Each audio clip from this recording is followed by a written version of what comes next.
सभी प्रतिभागियों से निवेदन करूंगा कि जो भी चारों हमारे एक्सपर्ट जो पैनल एक्सपर्ट थे उनका लगभग वक्तव्य हो गया है। किसी का कुछ प्रश्न हो तो आप पूछ सकते हैं बारी बारी से एक एक वक्ता लोगों से। अभी गांधी जी हमारे उस विषय को कोट किए कि विषयों के लिए इधर उधर जाने की जरूरत नहीं, अपने आसपास हमारे विषय बिखरे पड़े हैं। तो ऐसे में आप देखिए मेरा जो अपना चित्रण विषय है बिजूका, लगता दिख रहा होगा है ना, बिजूका जो मेरा अपना चित्रण विषय है बिजूका।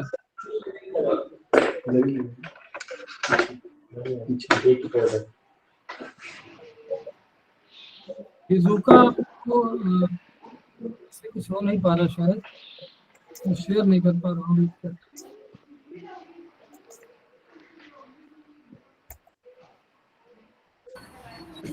हो रहा शेयर?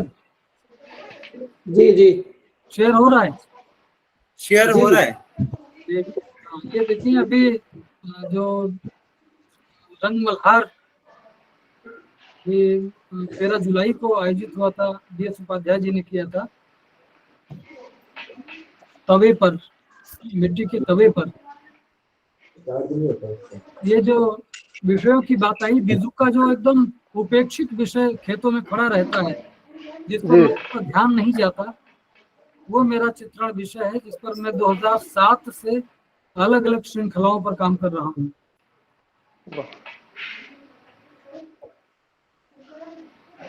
ये बनारस में गया था तो काल भैरव को रक्षक के रूप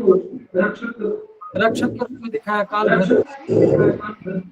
ये चित्र था जो बोतलें गांव में फेंक दी जाती हैं, उस पर भी लत्ता लगा के ऊपर और दिया बना दिया जाता है, ढिबरी। ये तानसेन समारोह में तानसेन की मजार पर इसके खिड़कियों को लेते हुए,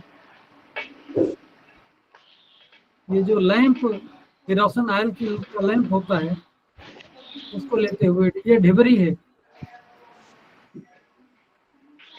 ये ग्रामीण जीवन पर शहरी जीवन हावी होते हुए जब बिजूका एक तरह से वो ऊब रहा है कि भाग जाने का समय आ गया मेरी, अब मुर्गे की बांग की जरूरत नहीं है, बल्कि सब अलार्म घड़ी लगाकर जगते हैं, तो उस परिदृश्य को दिखाया गया है। ये कुत्ते को बिजूका के वॉचमैन की तरह रखवाली करते हुए। ये अपने गांव, जो मेरा गांव है मठा, जो मेरे स्टूडियो से 198 किलोमीटर दूर है, वहां का एक दृश्य, किसी का इंतजार। ये ग्राम देवता सेलिब्रेशन। ये देखिए अभी बिजूका यानी जो संस्कृति है ऐसी बदल रही है कि वो पुरानी संस्कृति को अपने को बचाने के लिए भी उसको कवच का सहारा लेना पड़ रहा है।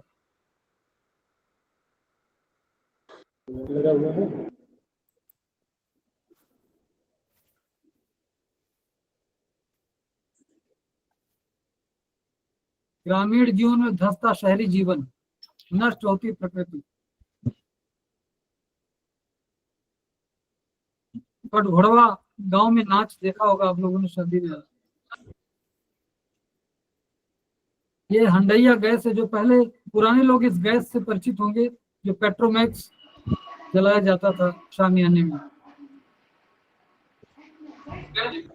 ये दशहरे का दृश्य है।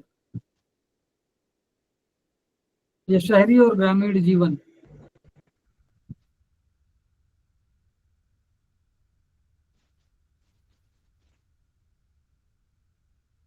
तो ये उस संदर्भ में मैंने दिखा दिया कि डांगी साहब ने कहा कि अपने संस्कृति में विषय बिखरे पड़े हैं अपने आसपास, हमें इधर उधर देखने की जरूरत नहीं है। सर आपके सब्जेक्ट बहुत ही लोकल और एक ठेठ आत्मीयता से, ठेठ नजदीक से आपने लिए, बहुत ही अच्छा लग रहा है। और ये- सर ये कब कब के हैं, कौन से ईयर में बनाए आपने? ये सब में नीचे देखिए ये लिखा है सर, 2021 का है, ये है वाह। 20 का। ये अभी कोरिया में एग्जिबिट हुआ था इंटरनेशनल शो में, ये है और ये है। और संयोग से वहाँ के कला प्रेमियों ने इस दोनों वर्क को वापस नहीं आने दिया। जी जी सर, क्योंकि ये ये संकट मोचन बनारस में जो हम लोग जाते थे, देखते थे वहाँ पढ़ते समय, जी जी तो यह है।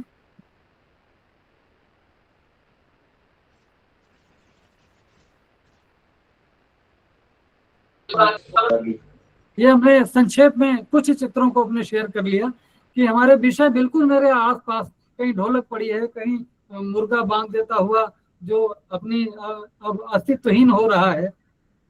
तो मेन विषय बिजू का, यानी कि अपनी संस्कृति से जुड़ा हुआ। वो एक बिजू का एक विषय नहीं है, वो संस्कृति को जोड़े हुए है। आपकी आवाज नहीं आ रही। ये सर जो बिजुगा है वो हर घर हर गांव से हाँ, जुड़ा हुआ है, और हम बचपन में देखते हुए आ रहे हैं। और ये ये बहुत ही हमारे अच्छा आपने टॉपिक लिया इस ये पे। हमारी और हमारे पीढ़ियों की संस्कृति को समेटे हुए है। बिल्कुल सर, ये तो और इसको मेरे तो रंग भी होते हैं जो राजस्थान के आपके रंग हैं, चटक और आकर्षित करने वाले देशी रंग।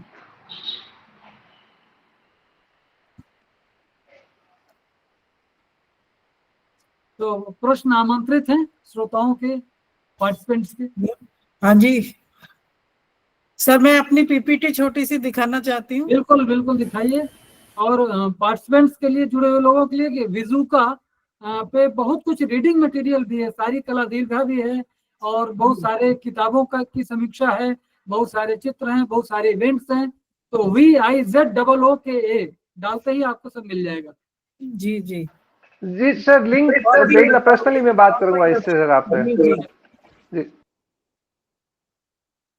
ये पीपीटी में शेयर कर रही हूँ सर।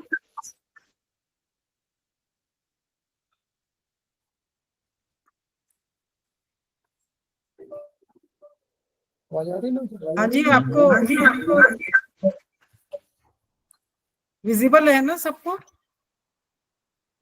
जो हमने जी जी हम जी हमारे सामाजिक समकालीन जनजीवन की चीजों की बात करते हुए जब मैंने शुरुआत की थी 9 रस की, तो मैं पूरा नहीं दिखा रही हूँ, पर जो भगवत गीता और नाट्य शास्त्र की बात शुरू की थी उसके संबंधित कुछ चित्र मैं आपके साथ शेयर कर रही हूँ। ये श्रीमद् भगवत गीता से प्रेरित होकर के बनाया हुआ है चित्र। ये 9 रस के जितने हैं वो हम मूड्स और रस और भावकत्व, कहाँ हमारे इमोशंस इतने माइन्यूट स्टडी से नवाजे गए थे, जो नृत्य मुद्राओं में, फेशियल एक्सप्रेशंस में सिखाए जाते रहे हैं और चित्रों में भी बनाए जाते रहे हैं। तो ये शास्त्रीयता वाला जहाँ बात हो रही थी उसकी बात है। और ये मैं 5 एलिमेंट्स की बात पर मैं ध्यान चाहूंगी आपका, कि जहां पर हम 5 एलिमेंट्स की बात कर रहे हैं तो पृथ्वी, जल, अग्नि, वायु और आकाश तत्व को ही माना जाता है कि जिसका अच्छा या उच्चतर होता है, वो आर्टिस्ट के रूप में अपनी इमेजिनेशन के विचरण के लिए बहुत संभावनाएं पाता है। तो ये जो बात की थी कि बहुत सारे जो निरंतरता भारतीय कलाओं में, सभी कलाओं में देखने को मिल रही हैं, कि कितनी पशु आकृतियां और मानव आकृतियां, ये सब किस तरह से एक जीवन को, एक संस्कृति का नियामक तत्व बनता जा रहा है। तो ये बहुत लंबे विषय हैं, पर मैं ये चाहती थी कि सब इससे जागरूक हों, कि जब हम देखें या हम बनाएं, नई सृजन करें या हम बना रहे हो, तो हमको इसका आभास हो कि हम क्या कर रहे हैं। अब कुछ विषय या रूपाकार जब सारी उसमें ये हर एक संस्कृति में, हर एक काल खंड में अपनाए जा रहे होते हैं, तो वो कैसे शाश्वत हो जाते हैं। यदि वीपिंग वुमेन है, या कोरोना में किस तरह से त्रासदियों को झेला गया, इन सब को जब हम बात करते हैं ना रस सिद्धांत की, तब ये सारे चित्र नजर में आते चले जाते हैं कि उस चीत्कार को, उस विभत्सता को कैसे कलाकारों ने बनाया। और आज हम हमारी ही फीलिंग्स को, हमारे ही हृदय को, हमारे ही मस्तिष्क को चेतन रखते हुए बनाए। ये मुझे तब ध्यान आया था जब कश्मीर में ये घटना हुई थी कि ये चित्र जो है 2 मई, हम कैसे निरीह लोगों को मारा जा रहा है, तो ये ऐसे क्या संवेदनाएं कलाओं में उतर सकती हैं क्या? ये प्रश्न हमेशा से रहा है और हमेशा रहेगा। हम सिर्फ उन घटनाक्रमों को किसी रूप विन्यास में, रंगों में डालते हैं। लोग चित्रकलाएं भी आज जब फैशन की बात चल रही है ना, तो वो कैसे फैशन के साथ में घर घर में व्याप्त हो रही हैं, कपड़ों पे व्याप्त हो रही हैं, साड़ियों पे, दुपट्टों पे, इस तरह के चित्र जो है वो मिलने शुरू हो गए। जब हम पिएटा की बात करते हैं, त्रासदी की बात करते हैं, तो कैसे इंटरनेशनल लेवल पर एक ही इमोशन को किस किस तरह से अलग अलग रूप में साकार किया गया, ये एक अध्ययन का विषय है। और इस तरह के करुणापूर्ण चित्रों को बनाने के दौरान भारतीय कला संस्कृति आज क्या शांति का संदेश दे पा रही है? क्या हम भलाई की ओर, कल्याणकारी, सत्यम, शिवम और सुंदरम की ओर बढ़ रहे हैं? तो ये बहुत सारे प्रश्न हैं जो कि हमको ढूंढने हैं। जैसा कि पहले भी बात हुई है कि हम कितनी सारी संभावनाओं के साथ आज भी जी रहे हैं कि उस कला दृष्टि को वापस से, उन कला चक्षुओं को वापस से प्राप्त कर पाए। जब भगवत गीता की बात की जा रही थी, तब हमको ग्लोबल होने के लिए मुझे लगा कि विराट रूप का मंथन भी अच्छा रहेगा। तो मैंने कुछ चित्र जो है वो एकत्रित किए, जिसमें अलग अलग तरह से श्री कृष्ण का विराट स्वरूप हम देख पा रहे हैं। और इसकी संभावनाएं बहुत से आर्टिस्ट ने की है और इसकी खोज हमेशा जारी रहेगी। ये सब आप देख पा रहे हैं? बिल्कुल देख पा रहे हैं, है बहुत ना? बढ़िया। ये जो है टोनोस्कोप पिक्चर जो ओम साउंड की है, उसको मापा गया। अब ये सब सोशल मीडिया पे इस तरह से प्रेषित किया जाता है कि हम उसको साइंटिफिकली भी एक्सेप्ट करें। तो मैथमेटिकल एस्थेटिक्स का एक बहुत बड़ा संसार हमारी पेंटिंग्स के साथ, हमारी फोक पेंटिंग्स के साथ और हमारी मांडनाओं के साथ भी जुड़ा हुआ है, जिसमें जो मांडना के फिलिंग ऑफ दी जो घेरा है, भले ही गोल हो, चौकोर हो, उसको किस तरह से मैथमेटिक्स के साथ में ही दर्शाया जाता जा रहा है। और अभी इस पे बहुत से अन्वेषण हो रहे हैं। तो मेरा ये मानना है कि जब हम गोल्डन रेशो की और मैथमेटिक्स के फॉर्मूलेज की, वो इक्वेशंस की बात करते हैं, तो बहुत सारी जो हमको संभावनाएं पिक्टोरियल कॉम्पोजिशन के कॉम्पोजिशनल वाले एलिमेंट्स में प्राप्त होंगी, जहां हम बैलेंस, हार्मनी और एम्फेसिस, ये सारे प्रपोर्शन, गोल्डन प्रपोर्शन क्या है, ये सारी चीजें की जानकारी हमारी कोई भी शैली, भले ही मिनिएचर, लोक, समकालीन, सभी शैलियों में ये एग्जामिनेशन की कसौटियां बनेंगी। शुरू में भी मैंने कहा था कि बहुत अनंत संभावनाएं हैं हमारे इस गति में कि हम, हमारी ही कलाओं को पुनः विवेचन की आवश्यकता है, पुनः विश्लेषण की आवश्यकता है। इतिहास का स्थिरीकरण हो चुका है, पर अब आगे और डायमेंशंस हम कैसे खोज सकते हैं। तो आप सबका बहुत बहुत धन्यवाद कि आपने मुझे सुना और मुझे आमंत्रित किया। धन्यवाद। बहुत अच्छा लगा, हम सब समृद्ध हुए जी, बहुत बहुत धन्यवाद मैडम। जी। आगे हमारे प्रतिभागियों में किसी का कोई प्रश्न हो तो प्रश्न पूछ सकते हैं।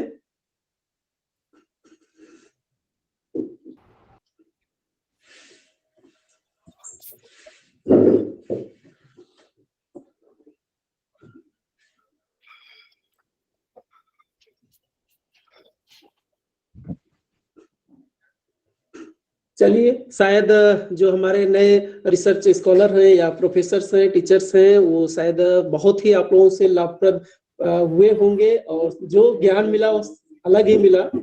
और ये देख करके हम सभी के लिए मैं अब अगली कड़ी में आमंत्रित करूंगा हमारे जो मुख्य वक्ताओं के धन्यवाद ज्ञापन के लिए, क्योंकि हमारी जो चेयरपर्सन अध्यक्षा महोदय थी, जो वाकई वो इस समय जो है शायद नेटवर्क इशू के कारण पहाड़ों पे हैं जहां भारी बारिश हो रही है, जिससे उनसे कनेक्टिविटी नहीं बन पा रही है। तो मैं अगला वक्तव्य के आज सभी का धन्यवाद ज्ञापन के लिए मैं अपने ललित कला विभाग के प्रभारी विभागाध्यक्ष डॉक्टर राजकुमार पांडे जी को आमंत्रित करूंगा, जो हमारे साथ पैनल में बैठे भी हैं, जो आप सभी का धन्यवाद ज्ञापन करेंगे। इसके बाद हम अपने शोध प्रस्तुतकर्ताओं का सत्र प्रारंभ करेंगे। डॉक्टर राजकुमार पांडे सर। संगीत साहित्य कला विहीनम साक्षात पुष्पाषाणहीनम। भरतहरि की जो ये वक्तव्य है और इसको चरितार्थ करता है, यह भारतीय कला विरासत एवं वैश्विक दृष्टिकोण।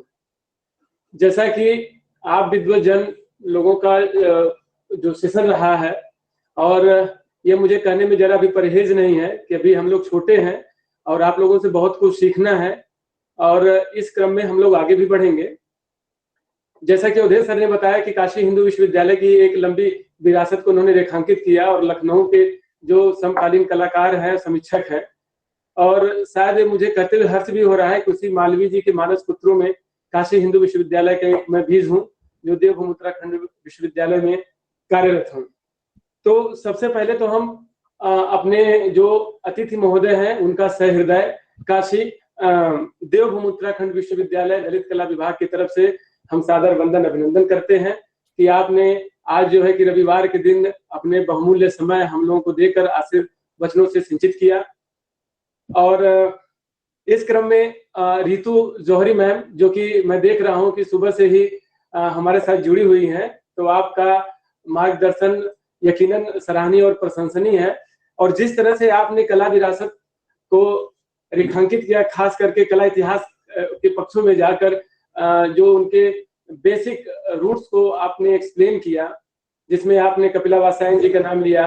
कपिला वात्स्यायन जी हमारे ही डिपार्टमेंट की हेड ऑफ डिपार्टमेंट रही। हम लोग को सौभाग्य नहीं हुआ कि हम लोग उनसे पढ़े, देख पाए उनको, लेकिन उनकी जो किताबें हैं, इंडियन आर्किटेक्चर पे हम लोगों ने पढ़ा, कल्याण कृष्ण की किताबें हम लोगों ने पढ़ा। इसके बाद जितने वहाँ के मूर्धन्य लोग रहे हैं, उसमें हम देखते हैं मृदुला जसवाल मैम है, ऐसे कई लोग हैं कि जिससे हम लोग देखे। MNP तिवारी सर, जिन्होंने भारतीय प्रतिमा विज्ञान पर उन्होंने विशेष काम किया। तो कला इतिहास का के रूप में यकीनन बहुत न्याय संगिक और प्रासंगिक कार्य है, और जो हमें समझने की भी आवश्यकता है। तो इसके लिए रितु मैम को पुनः सहृदय से धन्यवाद एवं आभार। अवधेश सर हम लोग के प्रिय और चाहते हैं, और यदा कदा कहीं न कहीं इनका आशीर्वचन प्राप्त होता रहता है, इनके कलाकृतियों के माध्यम से, इनके लेखन के माध्यम से, इनके संवाद के माध्यम से, और इनका जो सरल व्यवहार है वो यकीनन सभी को आकर्षित करता है। तो इसके लिए सहृदय मैं पुनः आपका भी धन्यवाद ज्ञापित करता हूं। और जैसा कि अवधेश सर ने बताया कि किस तरह से उत्तर प्रदेश में जो एक पश्चिम बंगाल की जो विरासत चली पूरे भारत में, और यहाँ से पाकिस्तान, बांग्लादेश, अन्य जगह जहाँ पे निकले जो बंगाल शैली के कलाकार थे, और उसी श्रृंखला के जो पथ प्रदर्शक रहे, उसका इन्होंने बखूबी से एक यात्रा वृत्तांत प्रस्तुत किया, और उसे हम सभी लाभान्वित भी होंगे। जो नए शोधार्थी है, जो विद्यार्थी है, यकीनन उसका लाभ मिलेगा। और सबसे मजे की बात यह है कि अभी हम लोग डिस्कस भी कर रहे थे कि सर तो इमेज दिखा रहे थे, हम लोग तो इमेज देख रहे थे, लेकिन सर को उस आर्टिस्ट का नाम, उनकी स्टाइल, उनकी मतलब वो छोटी छोटी जो बाइट्स हैं, या जो उनके छोटे छोटे चरित्र हैं, उनको भी परिभाषित करते गए। और मुझे लगता है कि मैं काउंट शायद कर रहा था, मैं करीब 30-35 के आसपास हम लोग गए थे, और उसके बाद भी वो श्रृंखला लंबी थी। तो हम लोग यही बात कर रहे थे कि किस तरह से सर को बखूबी वो याद है, और चूंकि याद इसलिए भी है क्योंकि सर एक लंबे समय से कार्यरत हैं और जो है कि इसमें उन्होंने कुछ चीजों को जिया है, कुछ इनके मित्र में भी हैं, सर के कुछ गुरुजन में हैं, तो यकीनन इसका लाभ हम सभी को मिलेगा। साथ ही साथ डॉक्टर रजनीश सर का सहृदय से आभार और धन्यवाद मैं ज्ञापित करता हूं कि जिन्होंने न्यू एजुकेशन पॉलिसी पर, नेशनल एजुकेशन पॉलिसी पर एक विस्तृत उन्होंने प्रकाश डाला है। और देखते हैं कि किस तरह से मल्टी डिसिप्लिनरी और जो है स्किल की बात आजकल की जाती है, एनईपी 2020 की बात की जा रही है। तो जैसे अब इसी में देखेंगे जो एक विरासत का क्रम है, इसी विरासत के क्रम में एक भारतीय जो है कि ज्ञान परंपरा की हम लोग बात करते हैं IKS की, और ये हर जगह मैंडेटरी हो गई है। और किस तरह से भारतीय ज्ञान परंपरा को हम समझ के अपनी प्राचीन पद्धति को हम समझे, जो आयुर्वेद हो, चाहे विज्ञान हो, चाहे कला हो, चाहे संस्कृति हो, इसको हम किस तरह समझें। आज की जो युवा पीढ़ी है कहीं ना कहीं हम लोग थोड़ा सा मॉडर्न की तरफ ज्यादा एग्रेसिव हो रहे हैं, तो थोड़े से अपने रूट को छोड़ते चले जा रहे हैं। और इस बात पे मुझे कहने में जरा भी परहेज नहीं, जैसे आप विद्वजनों ने कहा कि हमको आगे बढ़ना है लेकिन पुरानी परंपराओं को समझते हुए आगे बढ़ना है। तो ये बहुत महत्वपूर्ण हो जाता है कि जो हमारे अग्रज हैं, जो हमारे गुरुजन हैं, जो काम किए हैं, उसको समझते हुए हमको आगे जाके कुछ नया दशा दिशा में कार्य करना है। तो इस पे रजनीश सर का एक अच्छा प्रकाश रहा कि किस तरह से जो है कि बदलाव हो रहे हैं। और उन्होंने एक बात कही कि अच्छे लोगों का बहुत जरूरी है कि चाहे किसी शैक्षणिक संस्थान में हो, किसी इंस्टीट्यूशन में हो, या कहीं भी उनकी जरूरी है। तो यकीनन ये सही बात है कि ये बहुत अच्छी बात है कि अच्छे लोग कभी कभी कुछ तंत्र ऐसे होते हैं या कभी कुछ ऐसे मैकेनिज्म होते हैं कि कभी कभी पहुंचने में असहजता महसूस होती है, लेकिन अच्छे लोग हैं तभी ये सारी चीजें चल भी रही हैं। जितने भी पदाधिकारी लोग हैं या जो शैक्षणिक में हो, चाहे किसी फ्रीलांस इंस्टीट्यूट में हो या किसी एनजीओ में जो लोग हैं, तो शायद उनकी वजह से ही बहुत सारी चीजें सहज रूप से चल भी रही हैं। तो एक अच्छा उनका सुझाव था कि अच्छे लोगों आने की बहुत जरूरत है। और लास्ट में हमारे जो है कि डॉक्टर चिन्मय डोंगरी सर जो है, और इन्होंने कंटेम्प्रेरी पर्सपेक्टिव में पूरा किस तरह से यात्रा वृत्तांत सुनाया कि चाहे फोक लोर की बात हो, चाहे फोक आर्ट की बात हो, चाहे मटेरियल एंड मेथड की बात हो, और उन्होंने जिस तरह से आधुनिक परिप्रेक्ष्य में अपने बातों को रखा और समझाया, उसके लिए भी सहृदय धन्यवाद और आभार। तो आज का जैसा कि संगोष्ठी का आयोजन किया जा रहा है और आशा और उम्मीद है कि हम लोग इस तरह से फिर आगे भी जुड़ेंगे।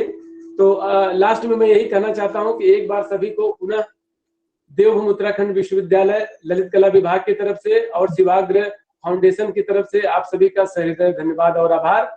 और हमारे जो विद्यार्थी जुड़े हुए हैं, जो शोधार्थी जुड़े हुए हैं, यकीनन आशा और उम्मीद मैं करता हूं कि उसका लाभ लें